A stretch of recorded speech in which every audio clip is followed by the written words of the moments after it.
As a mother, I want him to feel integrated in this country and not feel like an outsider.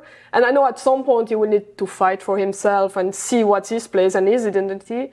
But I'm a little bit wondering, like, how can I help in between to stand up for him and that he doesn't feel like, okay, whatever, this country doesn't belong to me or I don't belong here, but then he might feel he doesn't belong anywhere. So I want to make sure he feels accepted. You said that you talk to your son always in French. Yes. So how does he get English influence, or does he Chinese? Does he learn Chinese? Well, yeah. So at home, I still communicate almost only in English with my husband. We met in US. We got used to it. Right. Anytime I start a conversation in Chinese with my husband, within 2 minutes, he will switch to English. I'm like, there's no way I can practice Chinese with him. Right now, my Chinese level is like intermediate level, so I can go around with daily life, talking to neighbors, things like that.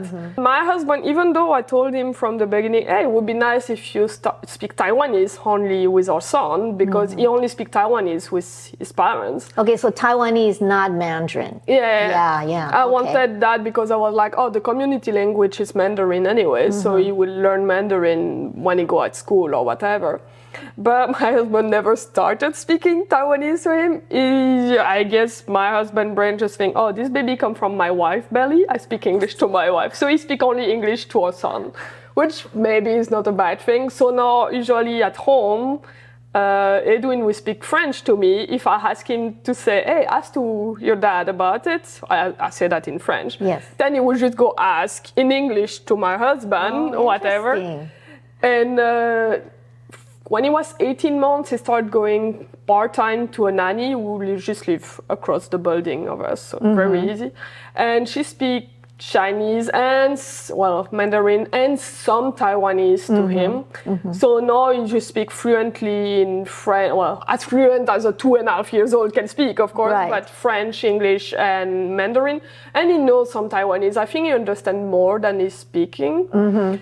But that's also because when my husband will actually use some Taiwanese, it will more be like word basis, like vocabulary, and not especially like full sentence. So he know like couple of full sentence in Taiwanese, but not that much. And anytime we go see his grandparents, I actually have to insist to them to speak Taiwanese with him. I don't know why, like it's probably the same issue because they all speak Taiwanese together. They only use Chinese if they want to speak to me because I don't understand. Well, I start to understand a bit of Taiwanese, but I cannot speak it. Yeah, so they just speak Chinese to our son. And I'm like, come on, just speak Taiwanese to him. Okay, so he's 4 now or 3? 3. He's 2. 2.5. 2.5. Oh my gosh. Yeah. So he speaks 3 in July. In July. So he speaks Mandarin. He speaks Taiwanese, French, and English. Yeah, Taiwanese is the least good language for him, but French, Mandarin, and English are on par, I would say. Oh, kids are so amazing. Yeah. For me, when I was living in the States, if I would have wanted to learn Chinese and stuck with it, then I would be much more fluent than I am now, but I didn't have that environment, so it was always just an English environment. It's demanding from the parents to try to raise a multilingual kids, because at the beginning, well, I've been living in Taiwan for 3.5 years before I got pregnant. And so my daily environment is all English and Mandarin. It's not French. I only speak French when I call back home, and I don't call back home daily. There's a 6 or 7 hours time difference, depending if it's summer or winter. And so when I decide I need to speak French to my baby, at the beginning, it was such a huge effort to actually speak French to him and stick with it and not go to English. And moreover, when it was in front of my husband, no, I'm totally used to it. There is absolutely no problem with it. But at the beginning, it was a very, very strong effort to give to be able to do that. Wow. So your son, actually, if he communicates with your parents, then he speaks French. Yeah, and it's totally knowing that with whom he need to speak what. So when he's at the playground and he would see another adult or other kids, he actually starts speaking in Taiwanese, in Chinese with them. With me, my parents' family switched directly to French. My husband is in English, and he doesn't really try much to go away from those languages. He knows, of course, that I can speak Chinese. He knows I speak English as well, but he stick to French. And anytime sometimes he try, he give me a book and say in English, and I'm like, oh, Mama is speaking French with you. So I will just, even if the book is fully written in English, I usually will just translate it in French to tell him the book. Oh, interesting. Even if he comes up to you and says, I English to you. Usually I will just keep with French because I know French is really the minority language, and now that he spent a little bit more time with his nanny, he would sometimes, when I see him play at home, he would just play in Chinese, he's talking to himself and it's in Chinese. And I'm like, okay, I need to push French harder because I know at some age, kids, usually multilingual kids, get a little bit lazy and they will just more speak the community language. So I'm trying to also find some friends that could be speaking French so that I'm not the only French-speaking person to him.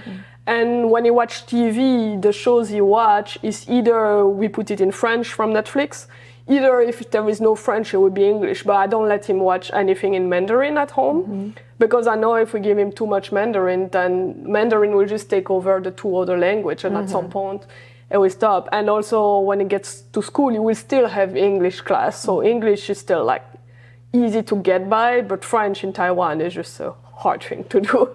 Something that's annoyed me a bit for my son, actually, because, he's mixed and he looked a little bit more foreigner than Asian. But, that's what Taiwanese say, because when we are in Belgium, people think he look more Asian. Right? So I guess people more see the difference. Yeah, but so anytime he's playing around and so on, now it's helping that he starts speaking Chinese to other people, but before, and even now, it's the foreigner kid. And I'm like, he's Taiwanese, you guys. And sometimes the kid insists, or even the adults, no, he's foreigner. And I'm like, one time I talked directly to the kids, actually in Taiwanese, I can say a couple of sentences. And I asked them, can you speak Taiwanese? And the kids were just watching their dad, because I speak Taiwanese to them with that. And the dad translate to them in Chinese. Oh, she just asked if you can speak Taiwanese. And I got a little bit mean. I mean, that was not so nice. But anyway, so I just told them, if you cannot speak Taiwanese, maybe my son is more Taiwanese than you are because he knows it. So these are Chinese kids talking to him, not like other foreign kids. Taiwanese kids, not Chinese kids, but Taiwanese kids, whoever usually would say, that my son is a foreigner. Why is a Taiwanese like them? So I'm a little bit worried in the future that he will grow up in his own country feeling too much like an outsider. That's just one of my fear. And I don't, so I get a little bit, how to say that? On edge anytime I hear other people say he's a foreigner, while he's not. Well, I am, and it's annoying me already that people always mention, oh, you are a foreigner. I'm like, really? How do you know? I find that, he's probably going to go through it sometime or another because, these identity issues of how people see you, how you see yourself, and how it's just... for me, anyway, it's challenging in a lot of different ways. If I'm in the States, because my face is Asian, they don't necessarily think that I'm totally American, maybe, but maybe in the parts like Hawaii or in other parts where there's a lot of Asians. But I remember when I was working in China. And then on the other side, you're Chinese, but then you're a foreigner, so you're really not either one, So depending on where I'm at or what I'm doing, I can have different attitudes. And so it really kind of makes you question what your own identity is.